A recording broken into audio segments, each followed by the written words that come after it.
Hello everyone, Tony here with Genuine Comfort. And we're going to talk about air duct cleaning today and really what is the best way to clean air ducts.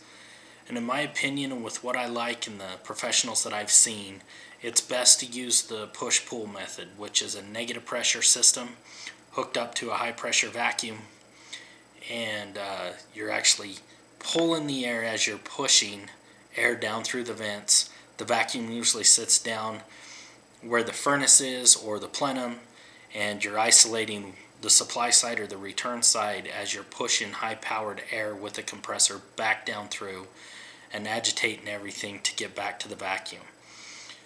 There are other ways of cleaning air ducts, such as with brushes and things like that, and I've seen firsthand that brushes that spin, if you don't have a camera on them, can actually wrap up wires and things like that and cause more chaos than what you really want to deal with, and it could cost you more money down the road. So I highly recommend the push-pull method with air duct cleaning. Thank you.